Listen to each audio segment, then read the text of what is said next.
So we should leave the questions towards the end of the session, Geshe-la. What do you think? Yeah, maybe towards the end, because I saw one question in the chat of Sylvia sent. So, and that talks about a few levels of imputation, dependent origination, which I'm going to talk about. So maybe we go for another, let's say, 50 minutes, and then we open up for question and answer. Yeah, for lunch, before lunch. Okay, everybody? Yeah. In India, we do like this. It's okay. Yeah. Or sometimes, and it's not okay. Also, people do like him.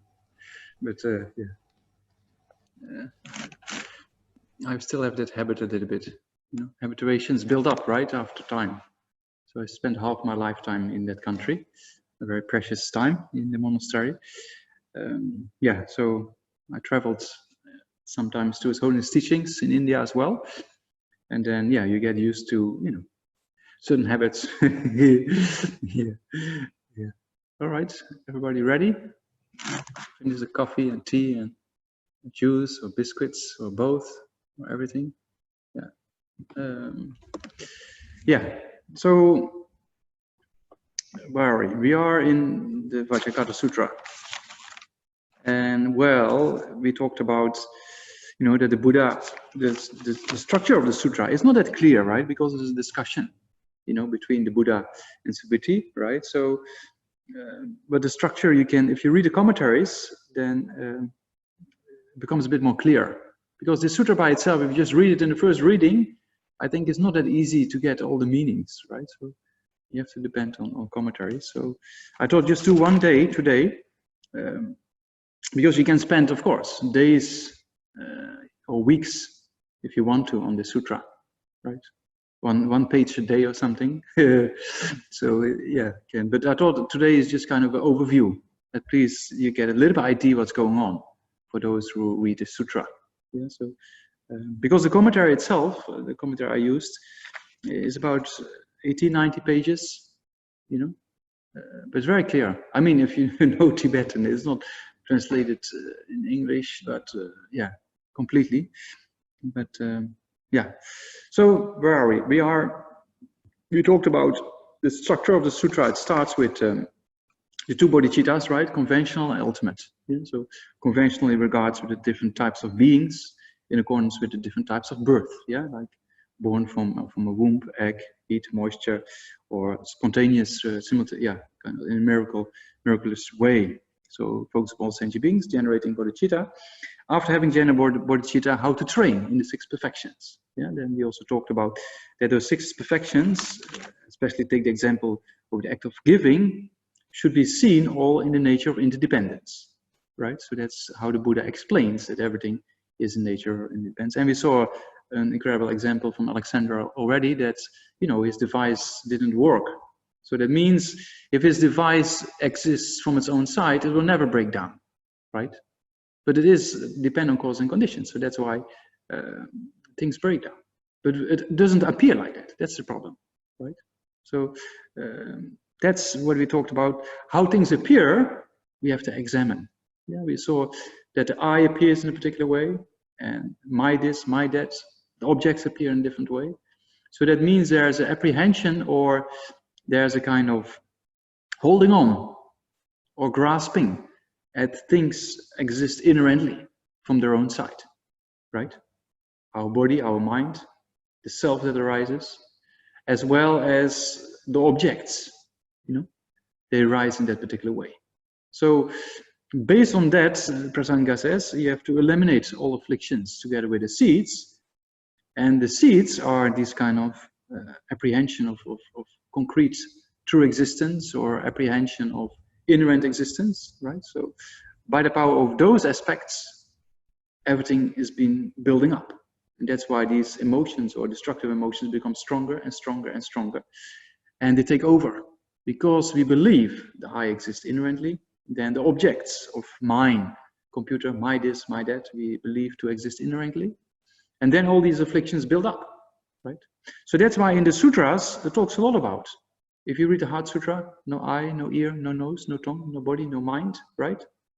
So that means that from the point of view of emptiness of phenomena in the sutras, talks a lot about tense. That means that from different angles or different ways of logic, you know, it talks about phenomena, because there's so many things that appear to the mind, and everything that appears to the mind appears inherently, right? So now it's time to understand that things don't exist in that way. So that's why in the Heart Sutra, for example, it goes to all these lists. No this, no that, you see? So there's a reason, it becomes a kind of a guided meditation, right?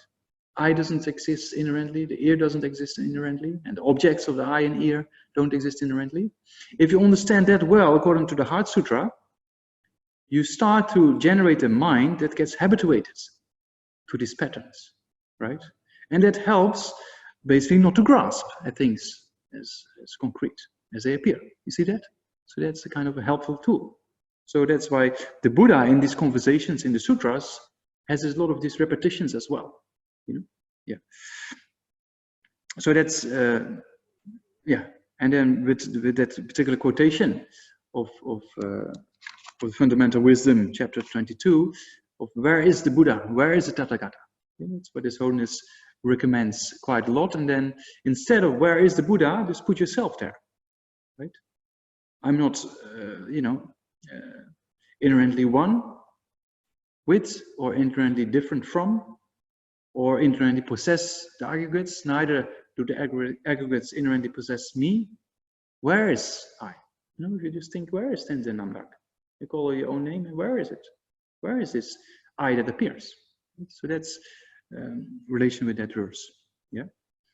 And then the sutra says that, you know, all beings have to, in order to become liberated, also have to realize emptiness. So that's why it goes to this list of stream enterers, once returner, never returner, and arhats, yeah, liberated beings.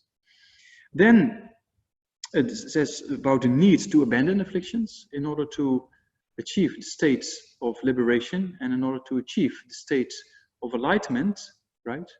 For those two developments of mind, you have to realize emptiness, because you have to eliminate, you know, you have to eliminate the suffering.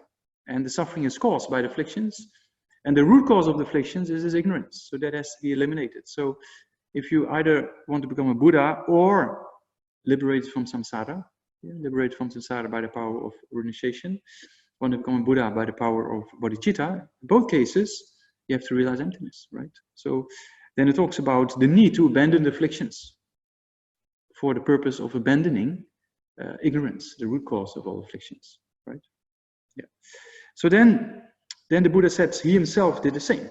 When he received teachings from one of the previous Buddhas, Dipankara. Right? So then it comes up the story that the Buddha himself, when he trained in the stages, then he received these teachings of Dipankara, one of the previous Buddhas of this fortunate eon.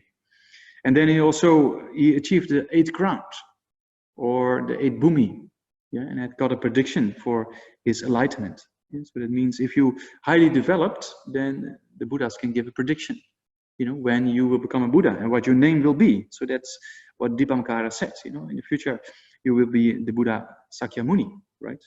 So Sakya, the lineage, right? Muni means the able one, yeah, who was capable of being, yeah, the past tense of capacity to eliminate suffering, right? Himself, and also capable of removing the suffering of others, right? Sakyamuni, Sakyatuba. So then also, at that time, when the Buddha, our historical Buddha, received the teachings from Dipankara Buddha, then also he practiced, you know, the law of interdependence and understood dependent origination, proving emptiness, right? So, and then also it talks about the union of the two, emptiness and dependent origination. Yeah, so it's two sides of a coin. Because there's interdependence, because things break down, because in fact relationships, nothing can exist inherently. Yeah, so you just saw the device stop working comes by the power of interdependence, right? So this interdependence proves that nothing exists from its own side. Interdependence proves emptiness. And on the other way, emptiness proves interdependence. Because by the power of things don't exist from their own side. That's why there's law of cause and effect. So that means if you have a correct understanding of emptiness, then only thing you see is the body and mind as functioning things by the power of cause and effect relationships, right? There's no I to hold on upon, separate from law of cause and effect of body and mind. Yeah? Conventionally, there's a body. Conventionally, there's a mind. But what we say, Geshe Namdak, or what you call your own name, is just merely imputed by the mind. Although it appears very concrete from its own side, right? And so this interdependence of body and mind, if you really understand emptiness, they say, then you see nothing can exist from its own side. So there's a constant flux of cause and effect relationships of body and mind and the objects around us, right? There's no entity that exists all by itself without dependence, right? So that goes to the essence of the union of emptiness and dependent origination. Yeah, that's, by the power of dependent origination, we prove nothing exists from its own side. And by that, we prove emptiness. Empty of something, right? Emptiness means a lack of something or an absence of something, right? So that means a lack of inherent existence, right? So here in Zoom, there's no elephant on the screen, right? So the Zoom, there's no picture. Some people put pictures of different kind of birds or animals sometimes, but there's no elephant. A picture I didn't see. So it means that the picture of the elephant is lacking, right? There's an absence of the picture of the elephant, right? So our Zoom meeting here is empty of a picture of an elephant, right? You see? So emptiness means empty of something. It's not nothingness or something like that. It always refers to something empty of something, right? So that means empty of inherent existence, that nothing exists inherently from its own side, because that's not possible, you know, because everything is in the nature of cause and effect relationships, for example, right? So with that, you prove things don't exist from its own side. So you prove the empty of inherent existence by the power of the reason that things are interdependent, right? You see that? So that means that dependent origination proves that. Yeah, there's two terms to dependent origination, as you know. Dependent means nothing exists from its own side. Origination means that conventionally things exist by the power of cause and effect, right? So things don't exist inherently, but on a conventional level, we have a body and mind that we cannot refute, right? If you bump your head against the wall, or in India or Tibetan community, we say the pillar, because there's many pillars in the monastery, in the big halls. But here in the West, we don't have many pillars, but you can put your head against the wall, and you know there's a body there, right? Yeah, your mind changes, so there's something there. Yeah, but it doesn't exist inherently, you see? So because there's something changing, that proves that nothing can exist from its own side. You see that? Same as the device that broke before the break, right? That Alexander tried to ask a question, but the headphone set didn't work. You know, so that means that everything is in the nature of interdependence. Nothing exists from its own side. You see that?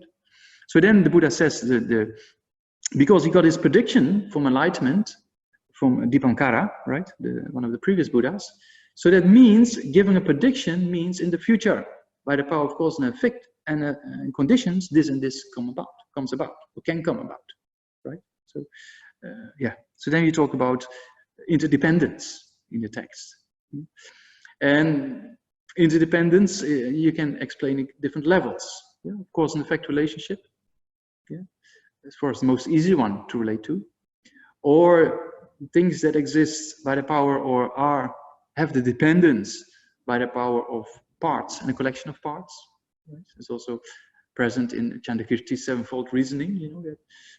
Where is the I? In this quote we just quoted before the break of Nagarjuna's fundamental wisdom, where is the Buddha? So where is the I? You know, you check. It's not among the individual particles or parts of the body, and it's not the collection of it. Yeah, so Chandakirti used the example of a chariot, or you can use a car. If you assemble the car, all the parts, and you put all the parts on a pile, it's not a car, but if all the parts are there, right? So then where is the car? If it's the shape, or if it's not a shape, or if it's the collection, or is it the parts? You check. Actually, you cannot find an inherent existing car as such. In a similar way, you cannot find an inherent existing I among the parts of the body or the parts of the mind, right? The different types of consciousness, of the 5 senses, and mental consciousness, and different moments of consciousness. It's just, there's nothing to be found like that. It's just merely imputed by the mind, as we say. I always find example I often use is kind of if you have a river of the melting of the snow in the Alps, Switzerland or Austria or North Italy, So when you have the mountain melting down, then it's a river for a particular period of time until it reaches a particular lake.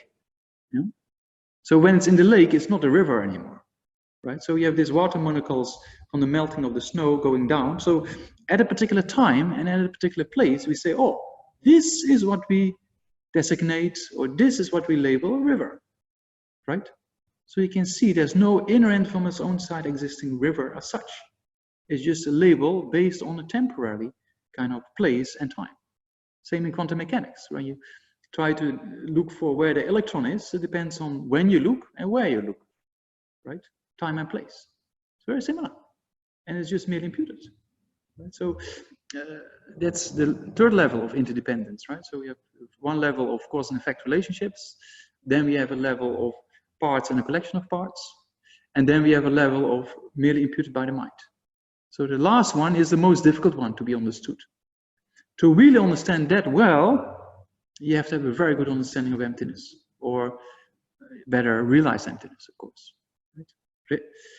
So that's our 3 levels of interdependence. Yeah, the Buddha talks about not that explicitly in the text, but he refers to in relation with his prediction of becoming Buddha Sakyamuni, right? And Dipankara, one of the previous Buddhas, who talks about that and gave the prediction for his own enlightenment.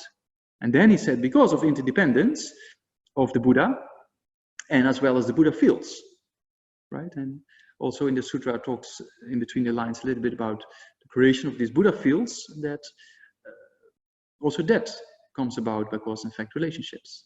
Nothing exists inherently. The Buddha doesn't exist inherently, and the environment also doesn't exist inherently, right?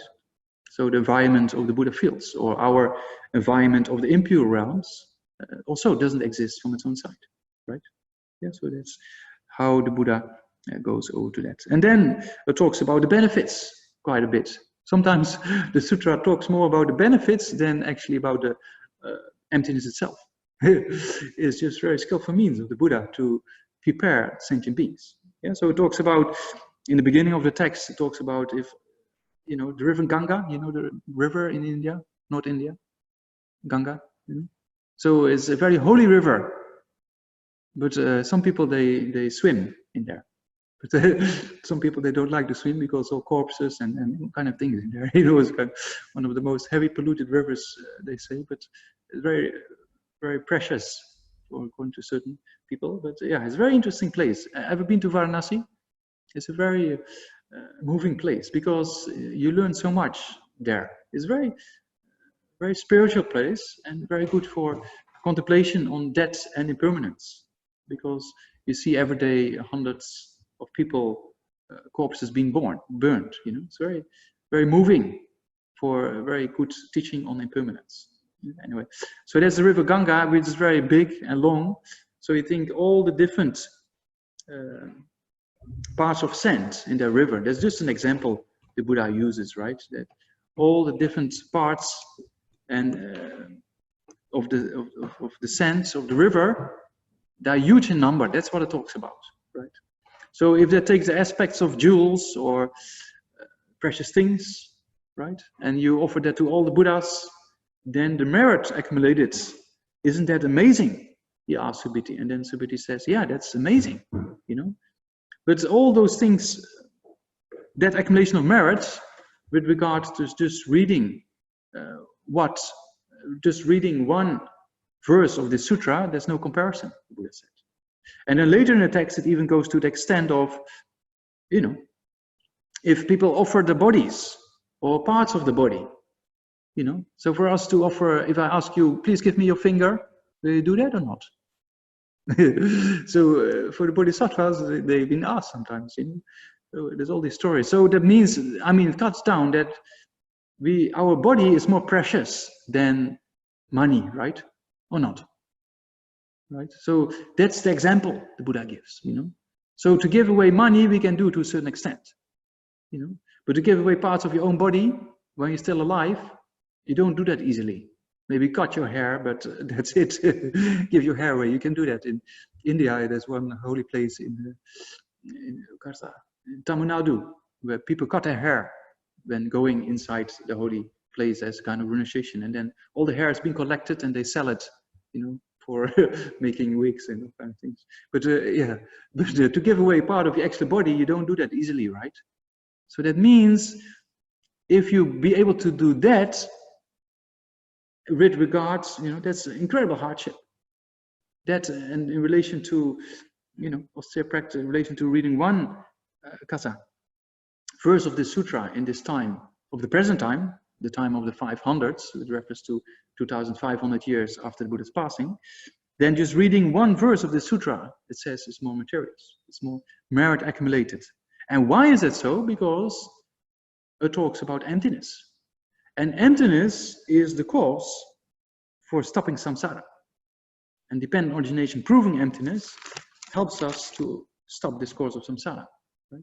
So if you read Aryadeva, Aryadeva's 400 verses, you know, one of the direct disciples of Nagarjuna. So Aryadeva was an incredible scholar, you know. When in the early days in Kasa, in India, in Nalanda Monastic University, right, in the north, in the Bihar, there was this kind of incredible debate between Buddhists and non-Buddhists. So you have this debate between, you know, defender and opponent. And the person who wins the game, who wins the debate, then the opponent will take that religion or take that form of faith. It's very interesting. It's all based on logic, you see. So then there was a problem. You know, Ashvaghosha, one of the great Hindu philosophers, came to Nalanda. And people thought, wow, we have to be careful because he's an incredible logician. You know? His view and his understanding of epistemology is beyond imagination. He's so sharp. What do? We send a letter to Nagarjuna, who was in South India, in the land of the coconuts. You know, so that's what it says, land of the coconuts, or palm trees. Some people translate. So then Nagarjuna said, "Oh, I don't have to go. I send my student Aryadeva." And Aryadeva went, and then he gave away his eye halfway, because he was a bodhisattva, and somebody asked for his eye. You see, he could do that. But then the person didn't use the eye properly, so he generated regret, and then the eye didn't grow anymore. Normally an Arya being, then it regrows, but so he had only one eye. So then he was so trained in logic, so he went to Nalanda and then debated with Ashvaghosha. And then the debate ends. Oh, and Ashvaghosha said, "Oh, you have only one eye. How can you see the Dharma? You know, how can you understand reality?" And Aryadeva said, "I see more with one eye than you with two." And then the debate started. And then eventually Aryadeva debated and convinced Ashvaghosha about different views of reality. And then Ashvaghosha became a Buddhist. I mean, not yet. They put him in the library in Nalanda. And he was so annoyed that he lost the debate, that he took all the books of the Buddha and just threw them back and forth. And then he saw one scripture that actually the Buddha predicted his coming. So then he generated so much faith, you see. Same as Sakyamuni Buddha being predicted by the Buddha Dipankara, Ashvaghosha saw his own prediction, you see, because of cause and effect relationships, you know. So then he regretted what he did, and then he composed this prayer, the general confession, you know, aha, ola, ola, who's me, you know that one? Yeah, so that's Ashvaghosha's composition to, to purify negative deeds. Anyway, there's a story. So Aryadeva was this incredible scholar, and he wrote these 400 verses, you know. So in these 400 verses, Aryadeva says, if you have doubt regarding emptiness, like most of us have, then you have so much merit. Because most people don't even come to that level of doubt. They don't like to hear about it. Emptiness, then they walk away. Or they don't even, emptiness don't even reach the ear. You know, like until I was 23, even the Dharma didn't reach my ear. So there's many people on this planet who are walking all the time, being busy with all kinds of things, but you know, these kind of things never reach the ear. So it means no merit. Those who reach the ear but generate doubt, then Aryadeva says already, that's amazing. That's really amazing, because to think about something, we think it exists since the beginning of this lifetime, that habituation is so strong, to think something in the other direction is very difficult, right? So that's why most people, when you talk about emptiness, they think, oh, nonsense, and then they walk away. You know, so you're very fortunate on the other side. I thought, oh, what is this? Vajra-cutter Sutra may be very boring for people, but there's a lot of interest, so that's good. It's very inspiring to see, because there's a good sign of having good merit. That's what it means. You know, if you have merit to meet this sutra, that's an incredible sign.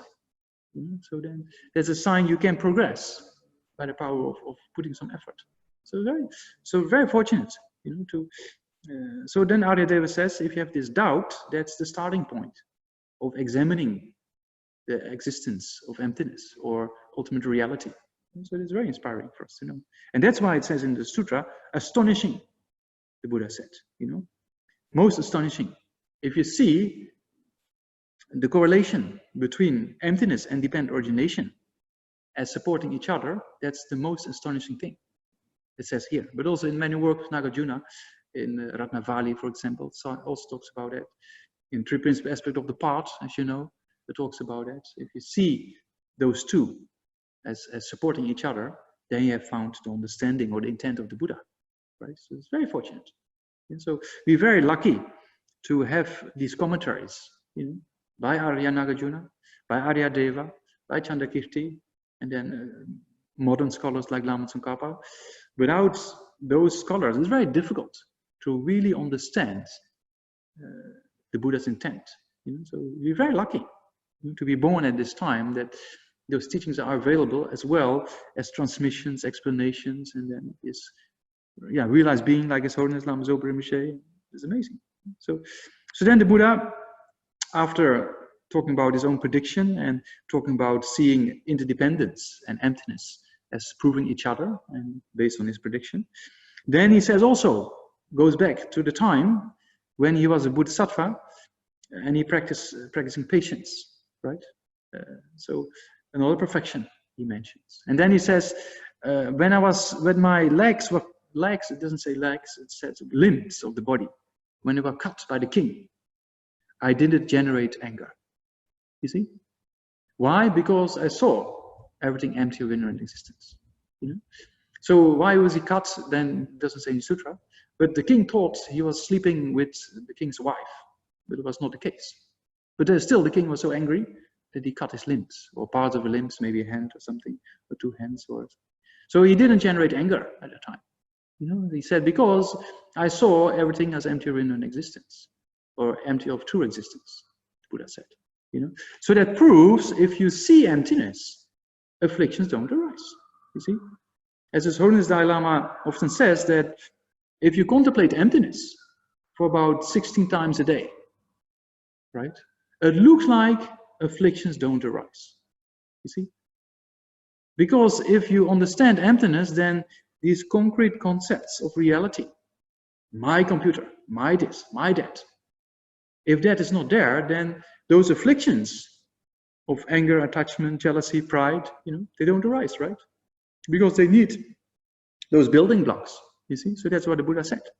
You know, no grasping at a self of a person, no grasping at a self of phenomena, you know, meaning no grasping at the view of the transitory collection. Yeah, we talked about an I that we see very concrete, and the possessions of my body, my computer, right, that we see as inherent concrete. So that refers to the Buddha didn't grasp at those two, of the self of the person and of the limbs of his body and of the things outside. right? So that means I am mine. Yeah, don't exist inherently. So that view that go exactly to the essence of the root cause of all suffering is ignorance. And what is the most subtle understanding of ignorance is this view of the transitory collection. That means that a collection which is transitory, like our body and mind, right? So our body and mind are momentarily changing. But we see or we apprehend the body and mind, right?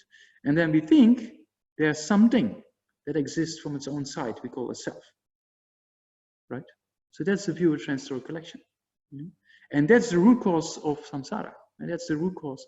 So based on seeing one's body and mind and think there's something existence from its own side, we call it self, we call I or mine, I for the self of the person, mine for possessive things or things outside the continuum of the person, right? Yeah, so we grasp that as inherent existence, and that's a problem, because based on that, afflictions arise. Yeah, so then the Buddha talks about this view of the transitory collection, which is, for those who study a bit more Buddhism, especially its philosophy, that's what's, according to Prasangika, is the real root cause of samsara, and what we call ignorance is this view of the transitory collection. Yeah, so transitory collection means body and mind. The view of the transitory collection, meaning you apprehend body and mind, or you focus upon mikpa, so you focus upon body and mind, and then actually you apprehend an I that exists inherently, or mind that exists inherently. You see? So that's the problem. Based on that, afflictions arise. So if you understand the reality, you don't grasp an inherent existing I, and you don't grasp an inherent existing mind. And then there's no afflictions, then no anger arises. So that's what he talks about patience, right? Yeah. So if you don't have that understanding of emptiness, then afflictions arise. And then you're basically stuck in samsara. You're like a blind person, it says. You can't reach enlightenment. So if you have a blind person, and you put a blind person in a huge field, the person doesn't know where to go, right? It's kind of lost. So that's us in samsara. You're basically lost. If you don't have this view of understanding of emptiness, you're lost, right? Yeah, wherever you go, it's kind of, there's no control. Yeah, so that's what it is. So we need a guide, like the Buddhist teaching or the Buddha. Yeah. Then again, it goes into more benefits of reading the sutra, and then it talks about purification. So reading this sutra, it talks about purification as well. So it's very interesting, because it says in the sutra, by reading the sutra, you can experience some uncomfortable suffering, hardship. Very interesting. The Buddha said, if you read the sutra, you can, or think about the sutra, there can be difficulty, hardships, or suffering arises. They think, what? You read the sutra from the Buddha, and then the hardships and suffering arises. That's not what I want to have, right? Is that a question? Not, right? You ask, but that is a sign that the sutra is purification, right? Sometimes when we engage in intense practices, then people get sick. I remember, Nunye practice, fasting retreat. I have a very uncommon karma with Nunye, not the correct karma with it. In the early days, I used to do quite a bit. And I was just new, because, when you're new Buddhist, then everything is very exciting kind of. Then you do all those things, right? And then later on, you become more and more lazy. And then, I talk about myself, not all. There's a lot of serious practitioners who are very stable, but for me, in the beginning, very excited to do all the things. And then later on, you will undo. So then, when I was in Serra, in the monastery, I did a lot of Dharamsala in the Netherlands a little bit before. So then I was in Serra, I thought, why not do some New Year's again? Try. But then I got so sick, diarrhea, vomiting, everything. Then I stopped for some time, and I thought, okay, let's try again. And then you can't believe, I set up the whole altar, everything was prepared. The first morning I opened the text. Guess what? Diarrhea came. I had to vomit. I couldn't even do the practice, you see. So very interesting. So that's uncommon karma. So that means I'm lacking merit to purify, you see. So, but if you, with the sutra reading, also the Buddha said, there can be a possibility of you get sick. or difficulty comes. And that's a good sign, because that's a sign of purification. Yeah, so if negative things happen, then it's a result of negative karma, right? So then the Buddha said, if you purify that now by reading the sutra, it maybe ripens in a little bit of a sickness or unhappy mind or pain in the body or something like that, or that means that you purify maybe a rebirth like that, to be born in one of the lowest states of existence. That's what the Buddha says. You see? So that means if you just get a little bit sick, you prevent yourself from falling in lower states of existence if you think in the correct way. So that's the power of the sutra. That's what the Buddha says. So yeah, that's suffering when reading the sutra. It's kind of purification, right? So with the purification, we know with the 4 opponent powers, we can purify, the results or the potential for the results to come about. So also when you recite the sutra and you think you do it as a purification practice, then you think about the 4 opponent powers and then you recite. Because this text comes from the Buddha, right? It's not just any random person on the street. It's kind of the historical Buddha, and this lineage is still available. It's very precious. So then, of course, if you have the merit with emptiness and you generate doubt, it's amazing. You see, if you read a sutra like this and the mind becomes a bit unhappy, or there's a bit difficulty there, it's a good sign. Then you should think, oh, may all the suffering of all sentient beings ripen on me right now, and continue reading. It's very powerful. Okay? And then it talks about the 2 bodhicittas, being the best purifier, right? And we know from Shantideva, Bodhisattva Charya that generating bodhicitta is the most superior form of purification. And why is that so? Because if you know the 4 opponent powers, then you know there's the power of reliance, right? And the power of regret, the power of the antidote, the power of resolve. So meaning that the power of regret comes if you think about others. Then you know if you did some harm, right? Then you regret. So that's one incredible. If you understand bodhicitta a little bit, it's very easy to regret negative deeds with relation to other people, right? So the power of regret is much stronger. Then the power of reliance is twofold, taking refuge in the Buddha and generating bodhicitta. So right there, if you think about now helping others instead of harming them, all negative karma we've created in the past, we've done in relation with other beings, right? So now we promise to help them. So that becomes an incredible, powerful tool, right? Bodhicitta. You see? So from power of reliance. And the antidotes, because now you promise to help others instead of harming others, it becomes an incredible purification factor from the point of view of antidote, if you just contemplate it, or reading the sutra with that motivation, right? And the power of resolve is also present there, because if you strive for achievement of Buddhahood, you automatically promise not to harm others, right? So that's why from all the 4 points, or the 4 opponent powers, bodhicitta is incredible, right? And then from the point of view, because this Buddha says the 2 bodhicitta, so there's the conventional bodhicitta. And then from the ultimate bodhicitta also there's incredible benefits, because we know with the conventional bodhicitta, meditating on this and having the 4 opponent powers, or reading the sutra and having the 4 opponent powers, purifies the potential for the result to come about of negative karma, right?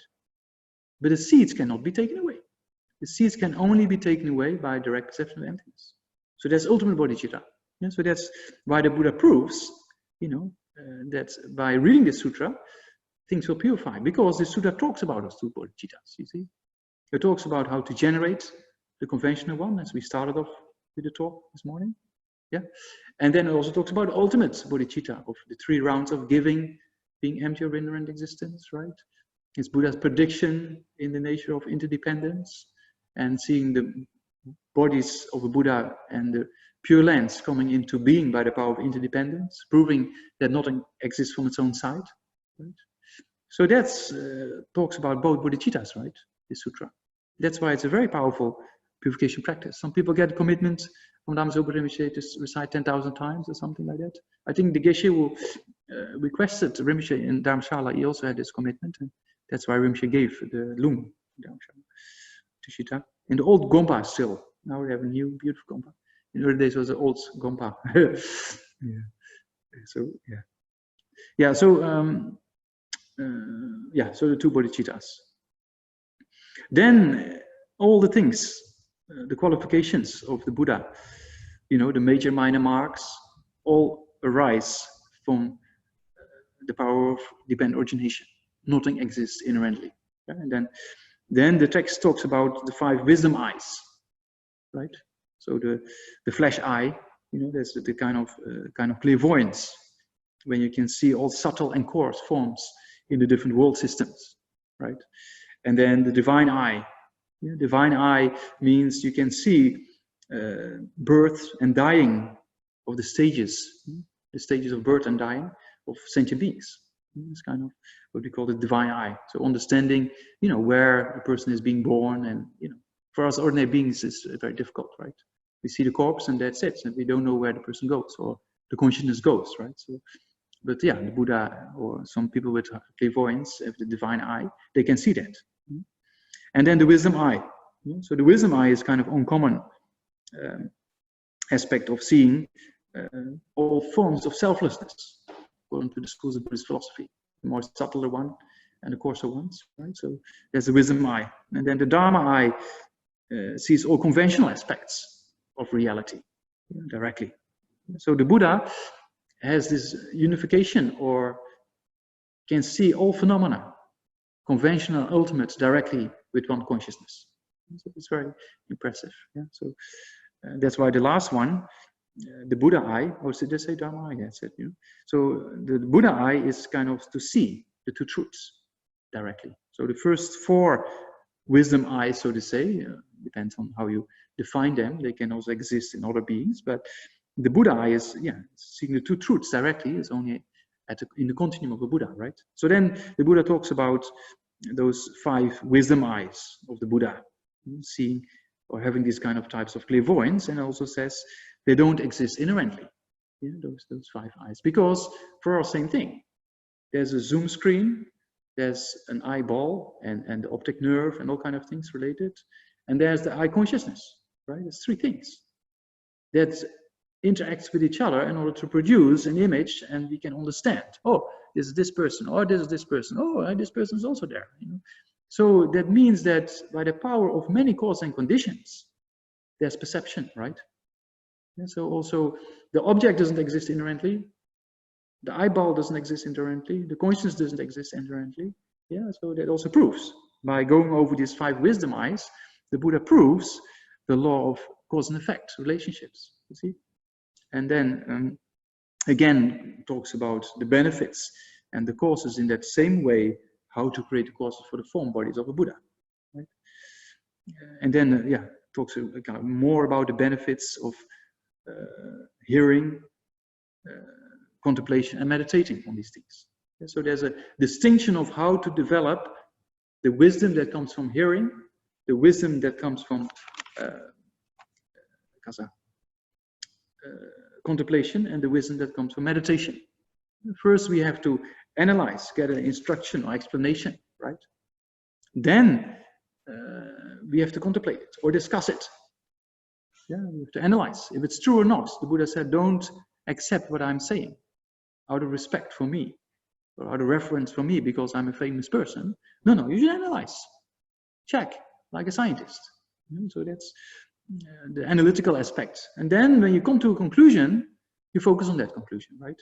So that's the wisdom of meditation. So those 3 levels of wisdom are extremely important. Because sometimes we hear a Dharma talk and they say, oh, interesting, makes sense. But that's not very stable. That makes sense to you. You know? So that means that you have to contemplate. Then you come by your own power of analyzing, you come to a conclusion. That's much more stable because it's based on reasoning, right? Yeah. And then you meditate single-pointedly on the conclusion. So how do you do that with regard to emptiness? Then the almost last verse of the text talks about these 9 examples, right? Yeah, so before the 9 examples, I first have to drink something. Yeah, because we're talking too much. So there's 9 examples. It talks about 2 things: impermanence and emptiness. We saw 3 levels of interdependence, right?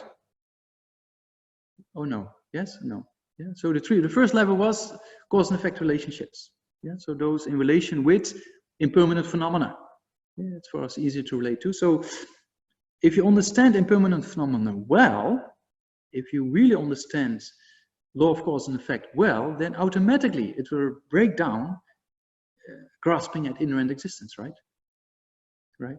So same, the device that breaks down, you see, oh, it doesn't exist inherently. So the more you contemplate impermanence, it will help to break things down. And then when your own computer breaks down, like for example, this computer I'm borrowing from Jamyang at the moment. So when this computer breaks down, I think, oh yeah, not nice, but yeah, what to do? But if I bought this computer and it's mine and it breaks down, then my reaction will be slightly different, right? You see that? Yeah. So that's. But if you really understand the impermanent nature of this computer well, then there shouldn't be a difference there. You see that? Yeah, so that means that impermanence helps a lot. So that's why these examples are being given. And certain examples only refer to impermanence, and certain examples referring to both impermanence and emptiness. Yeah. Yeah. So then it says like a star, right? It says the first one. So these 9 examples also you can see in other, sometimes different groups, but in other Perfection of Wisdom Sutras, like the King of Concentration Sutras, for example. So if you study sutras, then, and now it's a lot of sutras translated in English, right, in the 84,000 project. So it's very inspiring to read. The King of Consecration Sutras, for example, is very often quoted in Lama Tsongkhapa's Lamrim, right? So if you read those sutras, it's very inspiring. Then you can see where actually everything comes from. Same with Lamrim, you know, we have from Jogja Tisha Dimokara. And then also from Nagarjuna's works, like Letter to a Friend, you know, Ratnavali, you know, those texts talks about the Lamrim, you know. It's very inspiring to see the origin of the different sources of the Buddha's teaching. So here, same thing. So then this 9, so yeah, that's also in the King of Concentration Sutras, very inspiring one. Anyway, many like that. So it says star. So a star only appears at night, right? Not during the day. Yeah, so that means that our aggregates, you know, appear during the darkness of ignorance, appear inherently. Like the star appears at night in the darkness, but not during the day of the sunshine. So that means if you have the sunshine of wisdom realizing emptiness, then the aggregates won't appear inherently. Like during the day, the stars also don't appear, right? You see that? So that's the first example. Understanding that wisdom realizing emptiness cuts, you know, doji choba means to cut, you know, to cut this, so Vajra-cutter we say, right? So that cuts, wisdom realizing emptiness cuts this darkness of ignorance. Yeah? So that's why it says like a star. You see that? Yeah. And then it says like a visual aberration, right? So in a similar way, if you have, for example, some dust in your eye, you can see properly, right? You can see things properly, right? Not just a little bit dust, but quite some dust. So you can see, your eye doesn't function properly, right? You know? So you can see reality. Yeah. So in a similar way, ignorance obscures our mind, right? In Tibetan we say ma ripa. Ma is a negative, ripa is knowing. Yeah, so it means not knowing. So ignorance obscures us from seeing reality. In the same way, if you have something in your eye, you don't see reality as it is. Right? So ignorance prevents us from seeing reality as it is. You see that?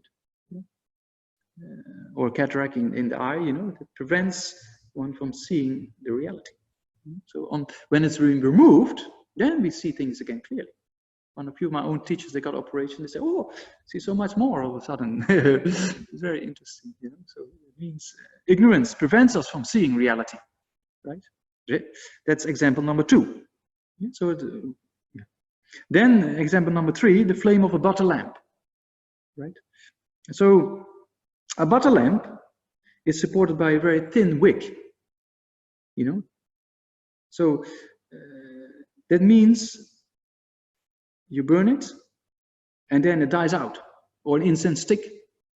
right? When I was just a Buddhist, I composed a poem when I was in retreat. Yeah, because I just knew, I thought, oh, I can write about Buddhism. I thought, anyway, it's just stupid. But then also said, life is like an incense stick. You know, it burns very nicely, but before you know, it's turned to ashes. You like that one or not? Yeah, that's life is like that, isn't it?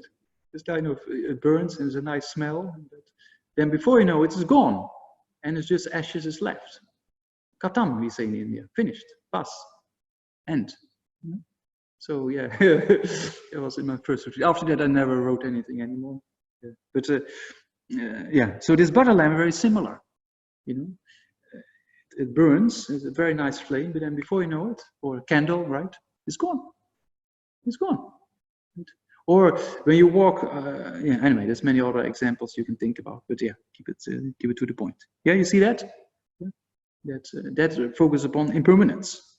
It's very easy to arise or to be born, but it's also very easy to die.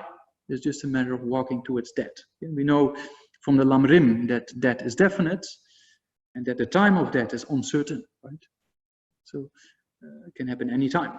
So then, and only our mental imprints and our mental development will be of benefit at time of death. So that's, yeah. But if you understand this well, also you don't grasp. If you really understand that the body is like that, then you don't spend time in going to, you know, get facelifts done during the lockdown, because then people don't see. Because you do a facelift now, and then after a few years you have to do another one. You cannot really stop that decay, right? So that's what His Holiness says. If you can't stop aging, then why worry about it? Because you cannot do anything about it anyway. So just accept, it's easier, right? Yeah. Or you get a haircut done near Battersea Park, my favorite park. There's a hairdresser, and there was an advert to look good on Zoom. So you could get a nice cut to look good, you know, on Zoom. Yeah, very interesting. Yeah, so that means if you understand the flame of the butter lamp, then you don't get too much attached to your body. You see that? And you see it helps you to understand, not to grasp these things. And then also, when you get a wrinkle or there's a gray hair coming through, it's not a big deal because you understand that, right? So there's no mental suffering. So, yeah, no, you know, yeah. Yeah. So then the next 1, 2, 3, 4, the fourth one, like an illusion, you know, things appear, you know, in a particular way, but actually they don't exist the way it appears. Yeah? A certain text talks like a mirage, right?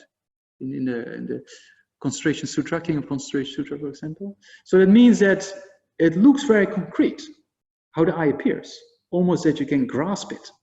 It looks so solid. But the closer you look, the more you examine, you cannot find. So same in mirage on the road, it looks very concrete, but the closer you get, it's not there, you see?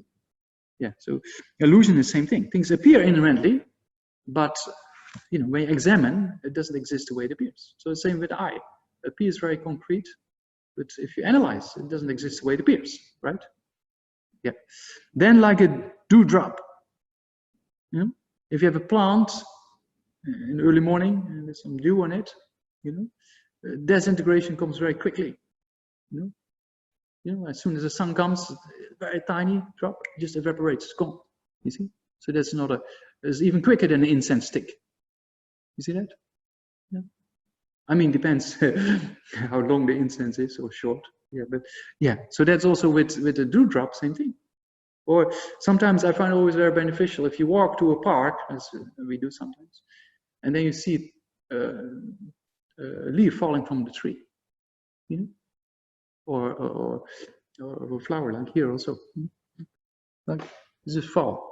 So that means that that's for this body, same thing, impermanence, right? Yeah. So that helps. You know, if you think about things you see around you, then it helps you to contemplate impermanence and that. Yeah? So the dewdrop, right? It comes into being by the power of few causes and conditions of you know, humidity in the air, and then different temperatures, and that causes the dewdrop to arise, right? You know, because if hot air gets cold, it condensates and comes in the aspect of water, right? If something evaporates, and meets cold air, then it becomes rain, right? So same on the air around us. Then when it's a bit cold at night, then it creates this kind of condensation. But as soon as the sun comes, it's gone, right? So same thing. You do on the window, like, you know, in winter. You do that sometimes. You write something. Yeah. So also that disappears like that. Yeah. So similar. Yeah. Yeah. So same hour we born and then we live for some time and then we die. So very good contemplation. Then the bubble, same thing, you know.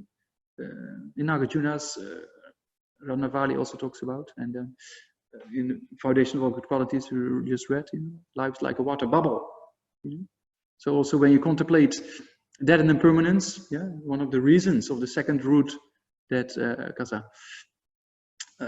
the time of death is uncertain, right? Yeah, so it's like the third reason is our body is like a bubble. Yeah, very easy to die.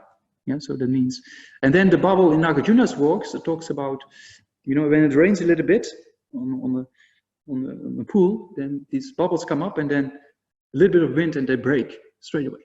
So that's Nagarjuna refers to in the Ratnavali to on the plain. There's a little bit of water and a strong wind, so it destroys straight away. You see? Yeah, that's like a bubble. Life is like a bubble. There's a song maybe, living in a bubble, I think. It's not some, but yeah, life is like a bubble. It's like, pop, gone. You know? Yeah. A dream. So that again refers to ignorance, how things appear. In a dream also, what appears, we believe, is reality. Right? Right?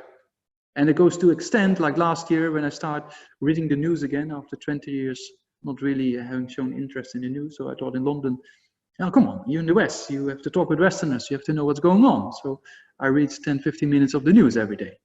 So then last year, it was a very interesting story about a lady with a very expensive ring on her finger, made out of gold and diamonds, you know. And then in the dream, she dreamt that she was robbed in a train with a lot of thieves. And she took the ring and swallowed, you know, in the dream, because she believed the dream was reality. She woke up and she looked at the finger and said, oh, where's my ring? And then she remembered the dream and went to the hospital and got the ring back. You see? It's interesting. So people believe what's in their dream sometimes, even physically, you see? Yeah. So that's for us even more true for inherent existence. Yeah, yeah, that's a dream. Yeah, so in a similar way, we think things are reality, but actually they're not. You know? So in a dream, you wake up in the morning, you have to put water on your face when you had a bad dream, and then you have to sit down and reason. That was just a dream. No difficulty. And then by the power of reasoning, you see, by the power of reasoning, you prove that the dream was just a dream. And you get rid of this uncomfortable feeling. So by the power of reasoning, we analyze reality, and it helps us to eliminate ignorance. You see, same thing. Yeah. Then a dream. Then lightning. So also lightning is referring then to disintegration, and also in disintegration and disintegratedness, you know, subtle impermanence. You can prove emptiness. And when we did Nalanda, we among the 8 points, disintegratedness being an impermanent phenomena, according to Lama Tsongkhapa, it was the most exciting thing. People had a lot of questions. But if you really understand it well, and you read, for example, Nagarjuna's Fundamental Wisdom 7th and 17th chapter on these points, it's very interesting. Because the more you understand subtle impermanence, the more you will understand that things cannot exist inherently from their own side. You see? Okay. So that's like lightning, you know, it comes, disintegrates, gone. So our body is also like lightning in the lines of experience, right? Lama Tsongkhapa's smaller Lamrim, they also says like Persian rebirth is like lightning. It just comes and goes so quick if you compare it to all these world evolutions. So very fortunate to be there. And that's why we have to use it. That's what Lama Tsongkhapa comes to the conclusion. Yeah. And then like a cloud. Also clouds come into being, you know, by karma and by power of causes and conditions. So karma, same thing. You have all kind of karmic seeds in your continuum, and it's just matter of fact meeting conditions, and there's an experience, right? So as long as we have karma and afflictions, then it's just a matter of fact of meeting the conditions, and then things will ripen. And that's it. So then it's beyond control. Tibetan we say, Le Nyong Shen Wang Chen. Le Nyong means karma and afflictions. Shen means other. Wang means power, meaning other powered, or by the control of karma and afflictions. So we're stuck in samsara by the power of karma and afflictions, or control of karma and afflictions, right? Like a cloud. Depends, of course, on conditions. Hot air with some condensation goes up. It meets cold air higher up in the atmosphere, and a cloud has been formed. So for us, same thing. By power of course and conditions, we find our future mother, and then we in this body for some time, and then we get sick. That's what struck me during the coronavirus. One of the patients in the hospital said, I had so much pain, and I felt I was stuck in this body. You see? That's exactly, she was not a Buddhist, but it's exactly what we're talking about. The karma and afflictions. You're stuck. Beyond control, and things happen, so that's why we have to get rid of karma and afflictions. That's what the sutra is all about. So that's the 9 examples, and then it concludes with a few verses. So that's a very short explanation of the complete sutra. I thought maybe I don't come to that point, but we did. So you can explain this, as you see, over months if you want to, but I thought just get a taste of what's going on, because some people recite the sutra, so it's good a little bit to know what's going on, and then another time you can study it more in depth, right? So at least you have a little bit overview. All right, so then there's a few questions I heard. Yes, we have some questions. So raise the hands is maybe easier. First we have already some questions. So the first one is Alexander, I think is the name. You fix your device or not? Otherwise, no? I will read it. Okay. Yeah. Okay. 1 minute. So, thank you, Geshe. Since Subhuti was an arhat, why he needs so many clarifications from Buddha, how phenomena exist? Very good question. So if you read the Heart Sutra, same thing. Shariputra is an arhat and Avalokitesvara is a bodhisattva, right? They know already quite a lot, but they don't know as much as a Buddha does, right? Even an arhat has clairvoyance, but doesn't have the clairvoyance of a Buddha.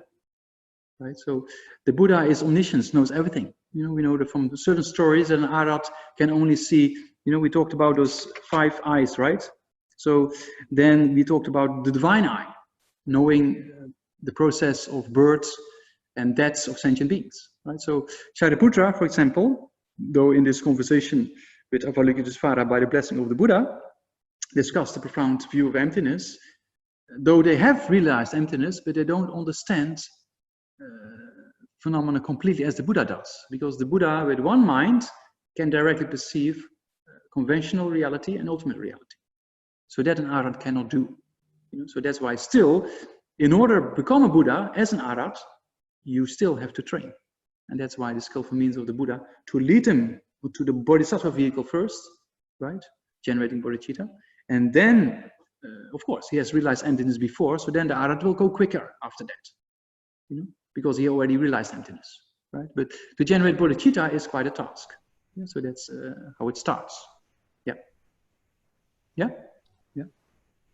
Okay, so the next one is Steph. Let me check. Yeah, or if they can just ask verbally, maybe. Yeah, 1 minute. You can talk now, Steph, if you want. Oh, okay. Yeah, it was. Maybe it's not possible to answer anyway. It was just to clarify where in the text the Buddha's talking about the uncommon 8 points of the Prasangika.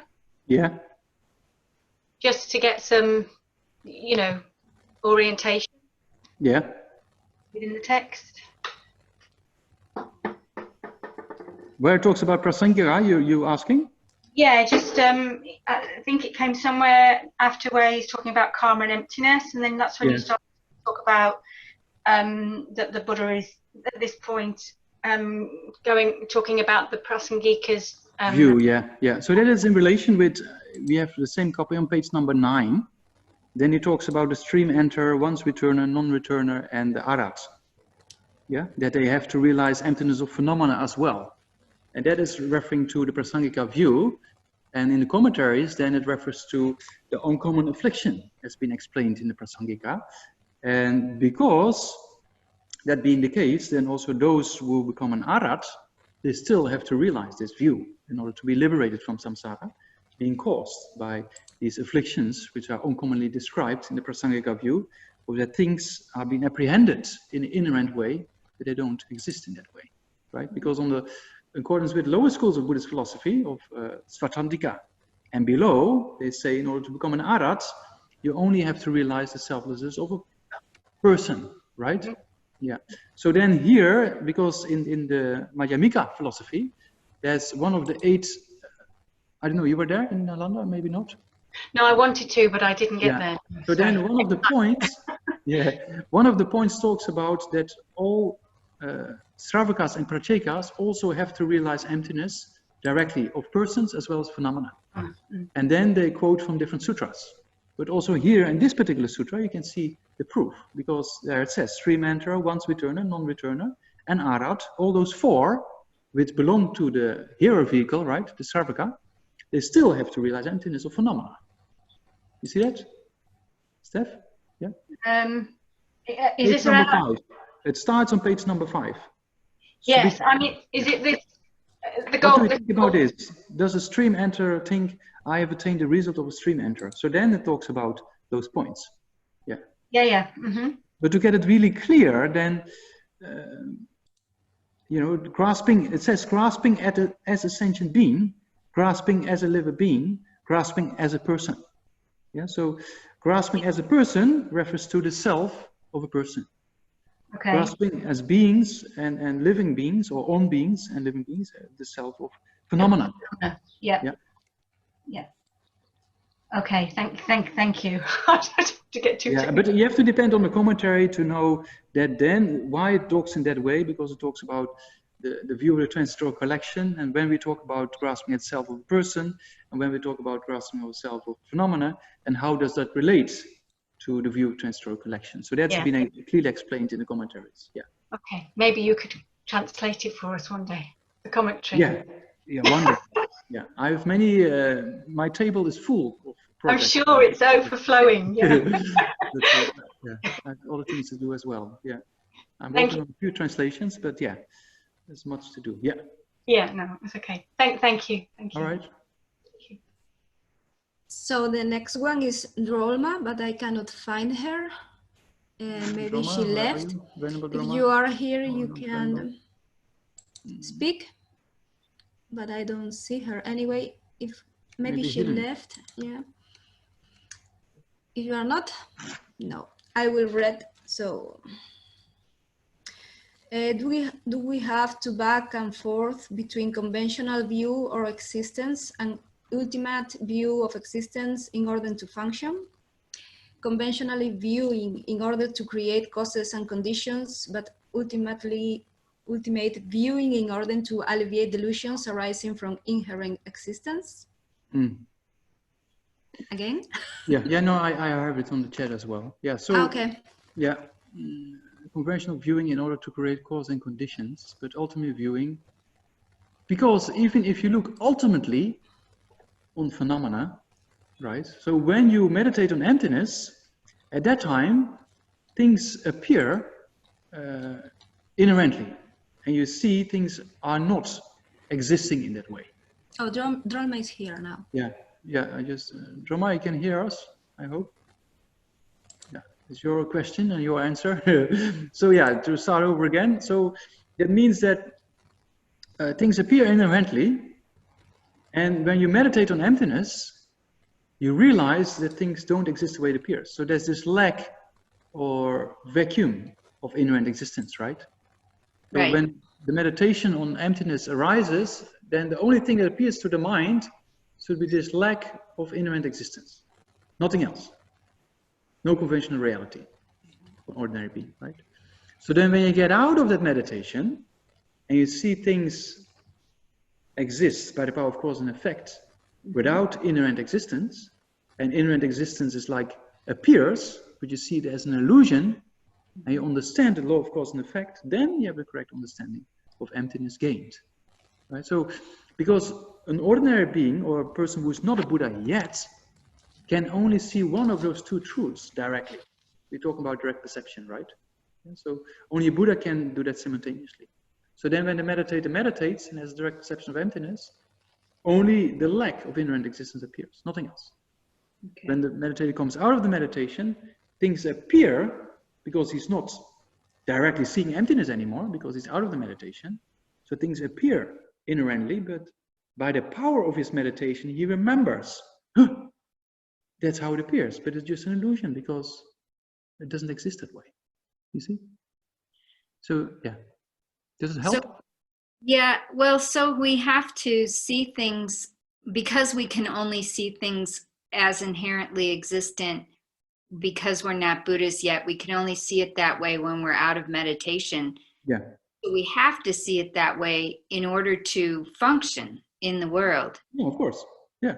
Okay, because if we took that view of emptiness from meditation where nothing appears to our conventional world now, we wouldn't be able to function.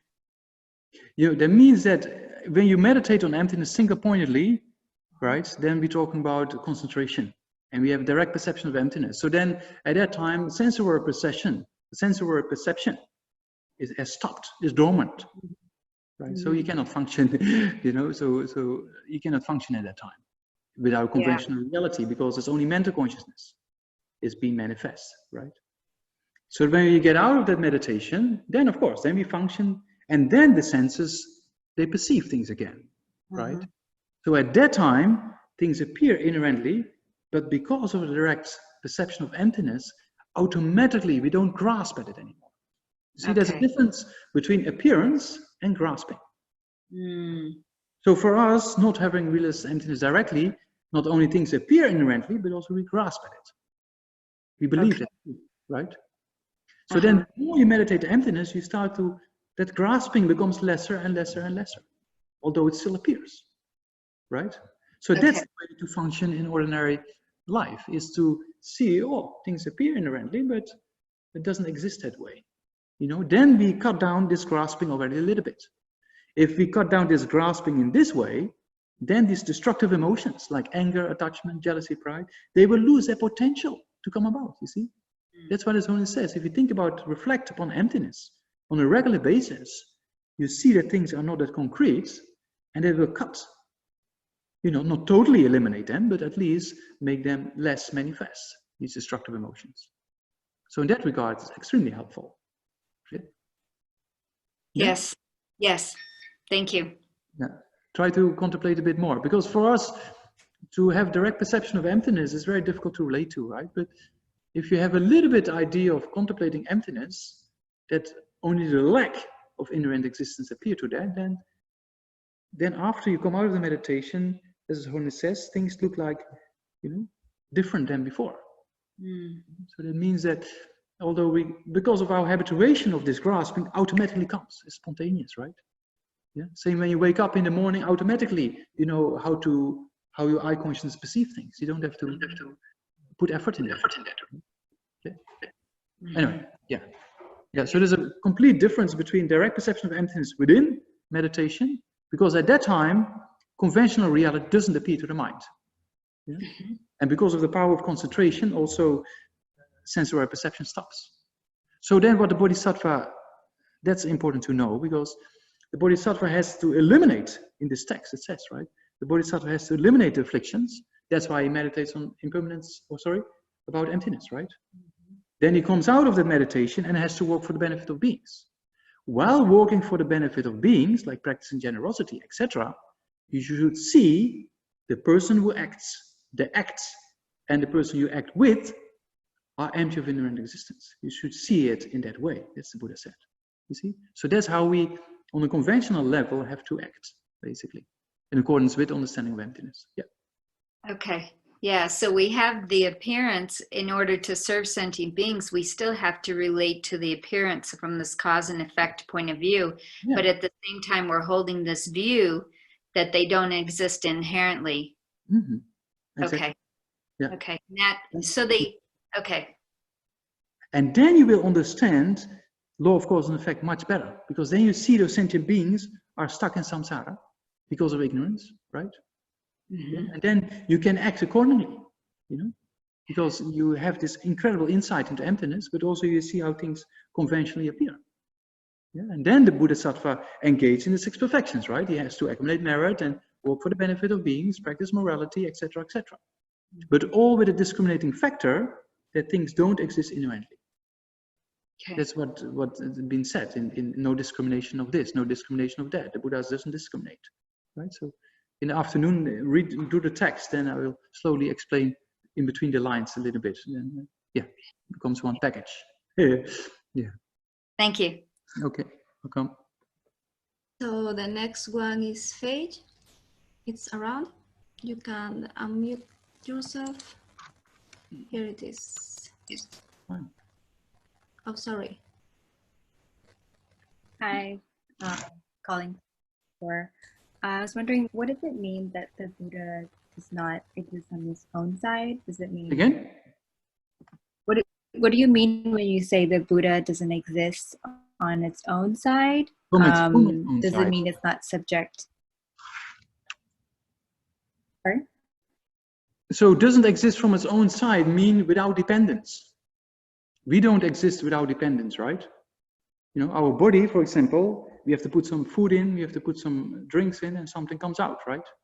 Oh, no, So there's a process of cause and effect relationships, right? Things don't exist from its own side means things don't exist inherently without dependence. You see that a bit or not? Everything like a seed doesn't exist from its own side. If a seed exists from its own side, it will never grow into a sprout when the right conditions are present, right? So, so from its own side means without dependence. Yeah. You got it a bit? Like the plant behind you, you know, you have this plant in your room, right? So that also doesn't exist from its own side, because every day, you know, it changes a little bit, right? If it exists from its own side, then the plant behind you, I think, is a real one, right? Then it will change over time. And if it changes over time, it changes momentary. If it changes momentary, it changes every split second. So that means it cannot exist from its own side. If it exists from its own side, it will never change. You see that? So how does the Buddha change then over time? The Buddha is like the body of the Buddha and the mind of the Buddha are momentary changing, right? The mind, but they're not contaminated as we have our mind. Our own minds are also contaminated, right? And they're momentary changing. The Buddha's mind doesn't have contamination, doesn't have afflictions, but still it's consciousness, so still it's momentary changing, right? Yeah, you see that? It doesn't mean if you become a Buddha, then consciousness becomes permanent or something. You know, consciousness remains the same nature, you know, clear and knowing. Only the qualities of the consciousness are a bit more than of us ordinary beings. Yeah. Yeah. Think about it. Yeah. Emptiness you don't understand is something we don't understand in one morning session. Sometimes we have two, but yeah, it takes time. Yeah. Yeah. So His Holiness says after a few decades, you know, after a few decades, His Holiness says, I now slowly start to think I start to understand it. So yeah, it gives us a little bit idea how long, you know, we have to put some effort, but it's possible. Yeah. Yeah. Yeah.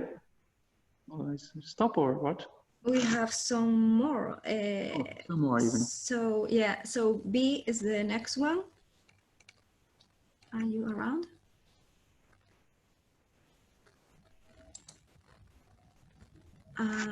Here it is. Can you speak, B? Okay, yes, I'm here. Can you hear me, Geshe? Yeah, I can hear. Okay, all right. I'm wondering why method and wisdom are two separate practices. Yeah. So on one hand, Chantakriti say the highest level of compassion is compassion without object. Yeah. So why doesn't somebody who realizes emptiness directly, naturally have compassion arise? Yeah. And on the other hand, it is said that it is bodhicitta that eliminates the cognitive obscuration in order for one to get to Buddha's omniscience. Yeah. So, yeah, on either side, why doesn't cultivating just one is sufficient to get to the other? Yeah. Yeah. Very good question. That means the accumulation of wisdom, you have to really understand what it really means, right? Accumulation of wisdom. So the real accumulation of wisdom, which is being considered as a non-contaminated state of mind, that is the direct perception of emptiness, right? And we just saw that with the question regards to Venerable Droma, that direct perception of emptiness in a sentient being, right, not a Buddha yet, conventional reality doesn't appear. So that means that method and wisdom cannot be in union at the time of a sentient being according to the sutra vehicle, right? So the Bodhisattva meditates on emptiness, then only emptiness arises. He gets out of that meditation, then conventional reality appears and he does other perfections, right? Accumulation of merit. Though he contemplates emptiness, but it's not a direct perception of emptiness at that time. You see that? So the real accumulation of wisdom, technically speaking, according to the scriptures, is direct perception of emptiness, which can only arise in single-pointed meditation upon emptiness. If you single-pointed meditate upon emptiness, in that meditation session, you cannot function with the sensory perception, so you cannot do activities for sentient beings. So that's why it's separate. In the meditation, they practice realizing emptiness, eliminating obscurations, step by step. And then they get out of that meditation and then they accumulate merit. Because when they're out of the meditation, they cannot perceive emptiness directly anymore. Because you have to do that directly in meditation session. So that's why the two things are separate at the level of a sentient being.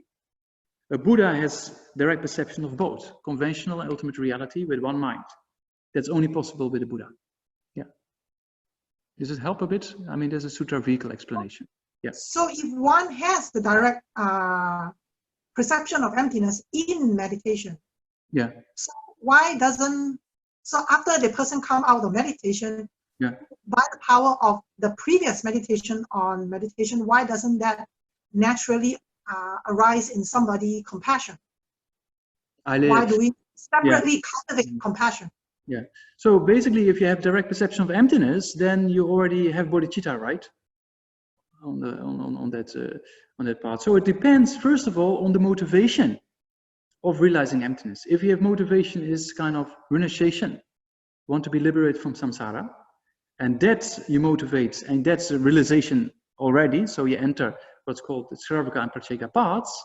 Then your realization of emptiness will help to have some compassion, but not great compassion, because your realization of renunciation is so strong that you only think about liberation as fast as possible, right? Though we have compassion for sentient beings, like the compassion among the four immeasurables, right? So then, in a bodhisattva mind, the mind of a bodhisattva, because of an initial motivation of wanting to become a Buddha for the benefit of all sentient beings, then his meditation will automatically enhance or strengthen his compassion, because you see why sentient beings are suffering, because of ignorance, and you also see it's possible to eliminate it, right? So that's why you get stronger in determination to work harder to become a Buddha in order to help sentient beings. Yeah. Yeah? Thank you. Yeah. Yeah, maybe one more. One more, we have Laura. Laura? Hi. So my question, I think I've written a quote from the bit in my ebook is page 14, where he talks about when his limbs were cut off by the king. Yeah. And he says that in him there was no discrimination, no non-discrimination. Yeah. And I'm trying, so with discrimination, I understand it to mean grasping at something inherently existing, whether it's the self or phenomena. Yeah. And so non-discrimination might be grasping at dependent origination. Yeah, explain. So there's a few things, right? Non-discrimination in one aspect, you can refer to non-discrimination, meaning don't discriminate the person who harms, and the object that harms or the activity that harms, and the person who is harmed, to see them as existing inherently. That's one explanation, right? But that's the first one. Then the other said, when there's no discrimination, then also that discrimination itself is also empty of inherent existence. So the three rounds of the acts, the person who acts and the object to which the person acts, are empty of inherent existence, right? The king and whatever he uses to harm the Buddha, right? But then also the discrimination of understanding emptiness, that discrimination by itself is also empty of inherent existence, right? Yeah, it goes a bit deeper. Yeah. And that helps us to think about deeper and deeper that everything is empty of inherent existence. Even our mind realizing emptiness is empty of inherent existence, right? So it talks about those points. Yeah. So is that the non-discrimination? Yeah, exactly. Okay. So the non-discrimination of, not seeing things inherently, right? Yeah. So that also is empty of inherent existence, right? Yeah. So can we try and put it to a positive that? So the non-discrimination of dependent origination. Yeah. Means? Is also the first. Dependently originating. Struggling with the negatives, but yeah. Okay, cool. Yeah.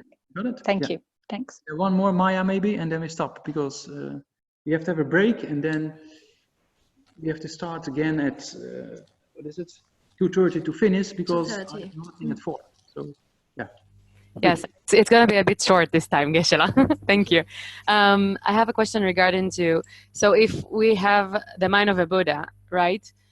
One day, hopefully. So within this, can we say that the fact that the Buddha doesn't have mental afflictions and is free from karma and so on, that's the permanent part of it? Yeah, very good one. Yeah, so in that way, an absence of afflictions, right, is a permanent phenomenon. Like nirvana is an absence of afflictions. That never changes anymore, right? Because all afflictions are being abandoned, so afflictions never come back. It's irreversible, right? So same from that point of view, true cessation in the level of the mind of a Buddha is a permanent phenomenon, right? Because it never changes anymore. Yeah. Thank you. That's a short one. Yeah, that's an easy answer. I mean, all right. Merci beaucoup, and then bon appétit, I should say.